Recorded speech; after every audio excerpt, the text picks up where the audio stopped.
Hey guys, welcome back. I hope you're doing good this evening and I hope everything's going well. Well, today we're going to be talking about getting our soil ready to plant sweet corn next year. Now, if you're a beginning gardener or never planted sweet corn before, I'm going to go over some of the things that I'm going to do to improve my soil now so I'll have better sweet corn next year. Now, I made a couple videos last summer on planting sweet corn and you know, my sweet corn didn't turn out real good last year. And my garden in general just wasn't as good as it usually is. And so I realized what happened was I work construction, so I had to leave for 4 years and work somewhere else. And in that time, I wasn't adding any organic matter or anything like that to my garden.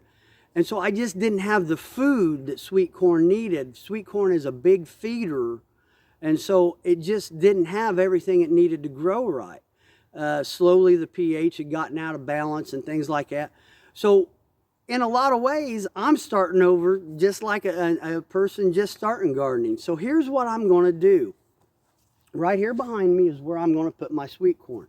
Now I've added a lot of leaves, hay, pig manure, some rabbit manure, things like that. And that's carbons and that's nitrogens.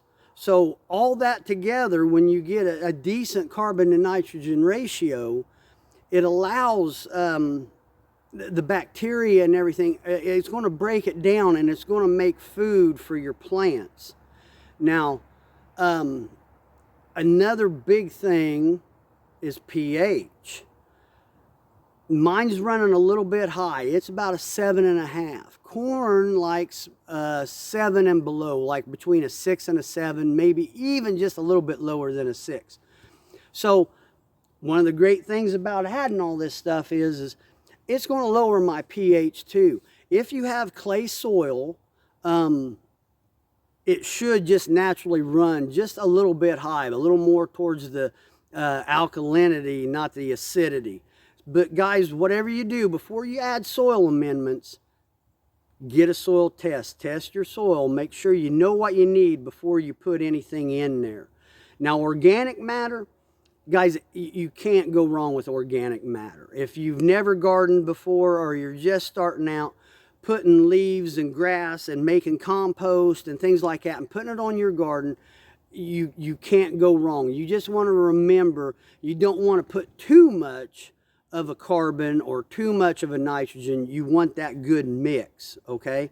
And I've got videos on that, but guys, that is the big thing. You have to remember corn loves nitrogen. So anything you can do to improve the nitrogen of your soil, which is what all that pig manure and rabbit manure, that's what that's going to do. When you get in there and you're giving this bacteria stuff to eat on, the worms and everything, and all through the winter, you know, this is just going to lay here. I'm not going to till it in until next year, until, you know, maybe late spring. So all this is going to sit here. It's going to protect my clay soil from getting baked by the sun and, you know, rain hitting it and the nutrients leaking out of it. And so it's just, guys, it's a really good thing to try, and this is the best time of year to do it. Get your soil test because you've got plenty of time to amend it if you need to, okay? You got plenty of time to let this stuff just kind of decompose down, almost like a compost pile in your garden, which, you know, that's awesome. You know, the earthworms are going to get in here and they're going to eat on it. And guys, it's just going to 100% improve your soil for next year. So that way, when you go to put that sweet corn in, you won't have them little stubby ears like what I had this year. So, guys, that's the video. I hope it helps. And, you know, I really do love sweet corn. And I really want to do better than I did this year. So, guys, you have a good evening. And I'll talk to you later. See ya.